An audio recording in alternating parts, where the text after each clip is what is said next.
And welcome to the Weekend Jazz Update with Jashan De Silva. On this week's show, Billy Strayhorn, an iconic composer and pianist. So the story of Billy Strayhorn is closely associated with the story of Duke Ellington, one of the leading composers and performers in jazz. His compositions and music helped develop and spread jazz as an art form throughout the world. Most of his compositions were due to the genius of his bandmate Billy Strayhorn. They first met in 1938 and it was a lasting partnership. During that tenure, Strayhorn served as a composer, lyricist and arranger for the Duke Ellington Orchestra. He was particularly known for his compositions. Many of Duke Ellington's most famous classics like Take the A-Train to Lush Life to A Flower is a Lovesome Thing were composed by Billy Strayhorn. On the strength of his compositions, Strayhorn was inducted into the Songwriters Hall of Fame in 1984. And welcome back to the Weekend Jazz Update with Jashan De Silva. On this week's show, Billy Strayhorn, an iconic composer and pianist. During this hour, we're going to be talking about his biography. So Billy Strayhorn was a composer, lyricist and arranger best known for his works with Duke Ellington's orchestra. Some of his best known compositions include Take the A-Train, Lush Life and Chelsea Bridge. He was born in Ohio. He would spend his early days in his grandmother's house. He would later say that his grandmother was one of his primary influences in the field of music. They would record hymns together and play records on their record player. He went on to graduate from the Westington High School. This is where he started writing and composing. Some of his early compositions included Life is Lonely, My Little Brown Book, and Something to Live For. By age 19, he began writing professionally for the first time for a musical called Fascinating Rhythm. He was inspired to take up jazz music by Teddy Wilson and Art Tatum. He met Duke Ellington in a chance encounter while Ellington was performing in Pittsburgh. During that performance, Strayhorn showcased some of his compositions to Ellington. Ellington was so impressed with his compositions, he invited him to write for his own band.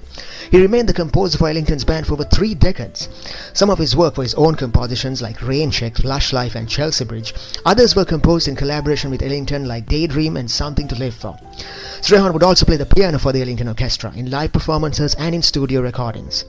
Strayhorn was also a civil rights activist. One of his works were dedicated to Martin Luther King, a song called My People. Ellington's compositions were characterized by their bittersweet sentiments and classically infused designs. They had a massive impact on Ellington's orchestra. He'd also designed his compositions to bring out the unique characteristics of the band members in Ellington's orchestra, either to bring out the contrast between the instrumentals or bring out a unique flavor in the entire ensemble. Billy Strayhorn died in 1967, leaving behind a legacy as one of the greatest composers and arrangers in jazz. And welcome back to the Weekend Jazz Update with Jashan De Silva.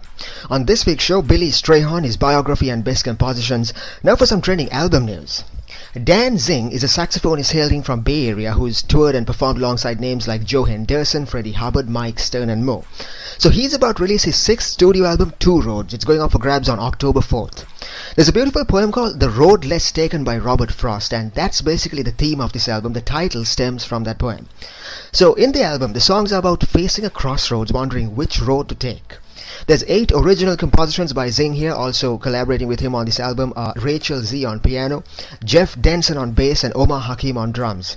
There's also a guest appearance by percussionist Brian Rice. The music is very bold and stylistic. There's a wide range of styles and influences that shaped Zing's career as a saxophonist. There's everything from Nordic folk jazz to American jazz to funk, gospel and electronic music. Many of these styles are showcased in the individual pieces. For example, the opening track, Yarak, is a post-bop theme song. Pros and Cons, a gospel song. The Sound of Ice Melting is a hard-driving funk song. For more information, please visit www.danzin.com. So that was some trending album news on the Weekend Jazz Update with Jashan De Silva. We're going for a short break. We'll be right back after that. When we come back, we're going to be talking about some of Billy Strayhorn's best compositions of all time. Stay tuned. And welcome to the Weekend Jazz Update with Jashan De Silva. On this week's episode, Billy Strayhorn, his life and times and best hits. During this hour, we're going to be talking about some of his best compositions of all time. Here's a quick recap of the compositions we're going to be talking about. The first one's called Take the A-Train. So the story goes that once Billy Strayhorn was on his way to Duke Ellington's residency. He'd just been invited to join him on his band. So Duke was giving him directions on how to reach his home in Harlem, New York. The directions included taking the A-Train, a new subway line at the time. And Duke's instructions to Harlem included the line that would go on to become the iconic Take the A-Train. Strayhorn used that as an inspiration to write an entire song on that phrase. Take the A-Train went on to become one of Duke Ellington's most popular hits. The song talks about a famous subway line in Harlem, New York at the time. The next song is called Passion Flower. So there was a very iconic saxophone player at the time called Johnny Hodges. He went on to become one of the leading players in Duke Ellington's band. So Billy Strayhorn wrote this song as a tribute to the legendary Hodges shortly after joining his band. The song is all about yearning, conveyed through the imagery of a passion flower. The feelings in the song are complex, ranging from love to bitterness to hope to despair. The next song is called Something to Live For. So in 1935, Billy Strayhorn wrote a musical for a high school concert. The performance included skits, dancers, and a bunch of his own compositions. The act went on to attain fame from a high school musical called Fascinating Rhythm to regular performances at concert halls across the city. So Something to Live For was one of the songs from the compositions. It was performed by Duke Ellington's orchestra in later years. Ellington liked the song and officially performed it in one of his albums in 1939. And welcome back to the Weekend Jazz Update with Jashanti Silva. On this week's show, Billy Strayhorn, an iconic composer and pianist. During this hour, we're going to be talking about some of his best compositions of all time. The first one's called Take the A-Train. So the story goes that once Billy Strayhorn was on his way to Duke Ellington's residency. He'd just been invited to join him on his band. So Duke was giving him instructions on how to reach his home in Harlem in New York. The directions included taking the A-Train, a new subway line at the time.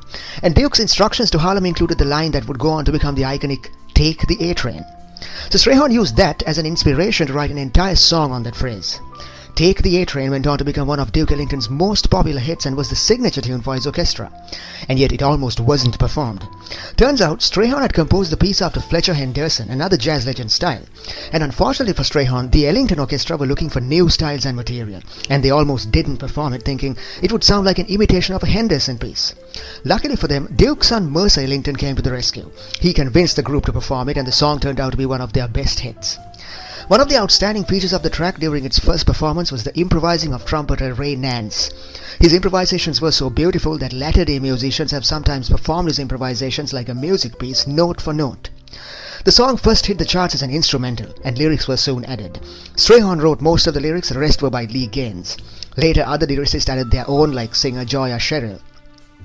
The song talks about a famous subway in Harlem, New York at the time, Sugar Hill, Harlem, where the train travels to as a significant cultural hub, and the singer is urging people to take the A-Train. It's the quickest way to Harlem. Also, the term Sugar Hill has a double meaning here, not just in the context of a name of a place, but also a symbol of hope for African Americans who moved to Harlem to avoid all the socio-economic discrepancies in other places at the time. So this song is more than just a song about taking the A-Train, but also one that intertwines African American culture, history, and aspirations. The next song is called Passion Flower. So there was a very iconic saxophone player at the time called Johnny Hodges. He went on to become one of the leading players in Duke Ellington's band. So Billy Strayhorn wrote this song as a tribute to the legendary Johnny Hodges shortly after joining his band. The song was first performed in 1941. It went on to become one of Hodges' signature tunes. The song is all about yearning, conveyed through the imagery of a passion flower. The flower is sent from the blue, meaning it's like a divine gift. The flower symbolizes the object of the singer's love. The singer is yearning for the passion flower in the song to stay with them, symbolizing his longing to be with his lover. The feelings in the song are complex, ranging from love to bitterness to hope to despair. The next song is called Something to Live For. So in 1935, Billy Strayhorn wrote a musical for a high school concert. The performance included skits and a bunch of his own compositions. The act went on to attain fame from a high school musical called Fascinating Rhythm to regular performances at concert halls across the city. Future world-class stars like Billy Eckstine and Errol Garner would perform in the musical. So Something to Live For was one of the songs from that composition. It was also performed by Duke Ellington's orchestra in later years. Ellington liked the song and officially performed it in one of his albums in 1939. It was popularized again in 1965 when Ella Fitzgerald performed it. She called it her favorite song of all time. This one's a song about this mysterious man who attracts the singer. Something about his style, the way he moves attracts her. And the singer doesn't want to leave him ever. He's her dream guy. A beautiful, timeless love song. So that was some insight into some of Billy Strayhorn's best compositions of all time, and this is the Weekend Jazz Update with Jashanti Silva. And welcome back to the Weekend Jazz Update with Jashanti Silva. On this week's show, Billy Strayhorn, his biography and best compositions. Now for some trending festival news. The acclaimed Smoke Jazz Club is just entering its 25th anniversary and they are all set to celebrate. The upcoming month is going to be full of jazz festivities, featuring both rising stars and veteran jazz icons alike. The month of October kickstarts the concerts with a performance by the David Weiss Sextet, celebrating Otter, that is their first album in a decade. On October 9th, it's Peter Bernstein and his quartet celebrating his album release Better Angels.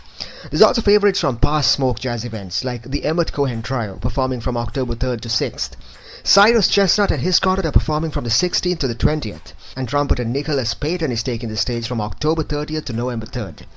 For more information, please visit smokejazz.com. So that was some trending festival news on the Weekend Jazz Update with Jashanti Silva. We're going for a short break. We'll be right back after that. When we come back, we're going to be talking about some of Billy Strayhorn's best compositions of all time. Stay tuned.